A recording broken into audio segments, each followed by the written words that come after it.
Di ba? Kasi yung logic, ginagawa nila tayong tanga eh.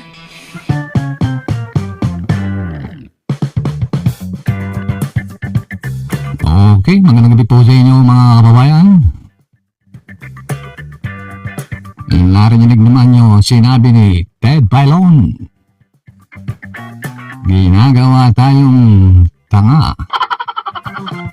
Bumaligtad po bumaligtad itong mga engineers, yung mga mahilig mag-casino, mga kababayan. Itong si Engineer Henry Alcantara, si Engineer Ryzen Arnett, at yung isa pong kasama niyang engineer. Pakinggan po natin itong abogado ni Joel Villanueva.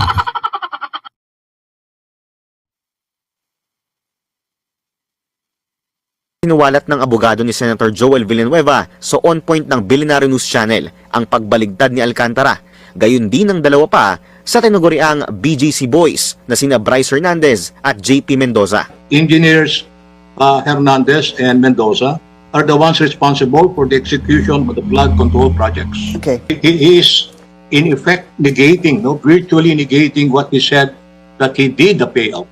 Bryce Hernandez and the other one, JP Mendoza, that they are actually withdrawing the statements that they have given in connection with the case that is the subject of the preliminary investigation.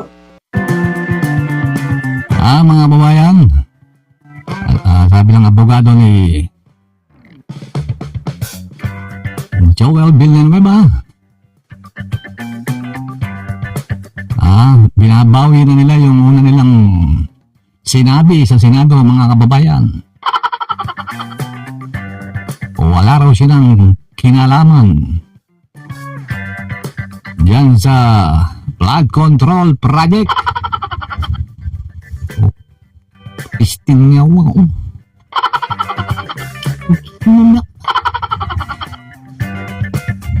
Utangidal. Anak ng waiting mo, mga babayan. Bakit bumaligtad? Bakit biglang bumaligtad si Henry Alcantara, pati itong yung dalawang engineer, sila Bryce Hernandez? Mga babayan. Dapat alamin ng Senado kung sino yung mga dumadalaw dyan.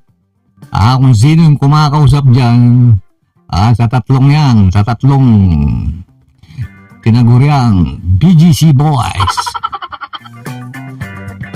Bakit biglang nagbago yung tono ng mga hinayupak na yan, mga kabayan?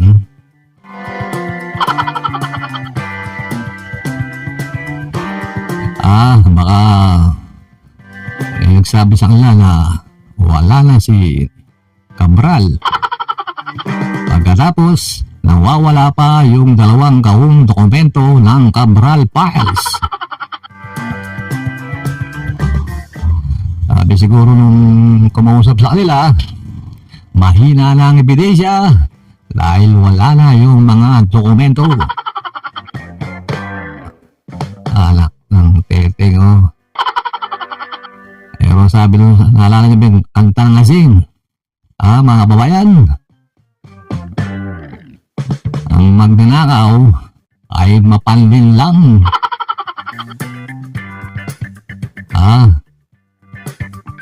Ang magnanakaw daw ay mapagkunwari.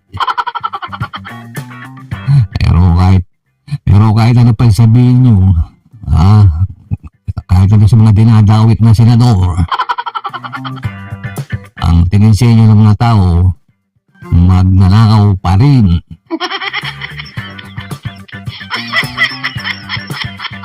Anak ng chipipin naman talaga, mga kababayan. Malapit na kasi yung February, mga kababayan.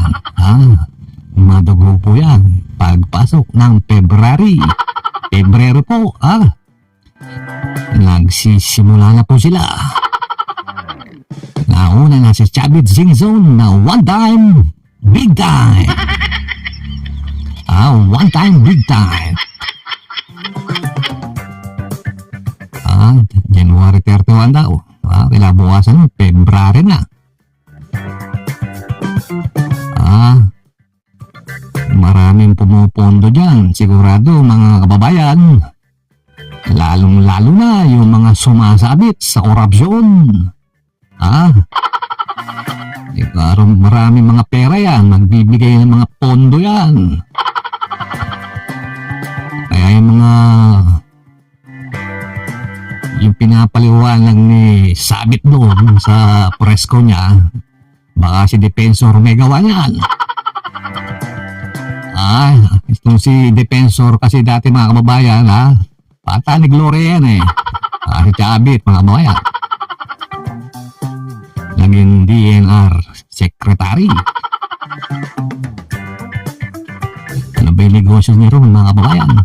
Dapat alamin din ng mga gobyerno kung saan kumuha ng panambak ng lupa yung ginawa ng China doon sa Scarborough Shoal.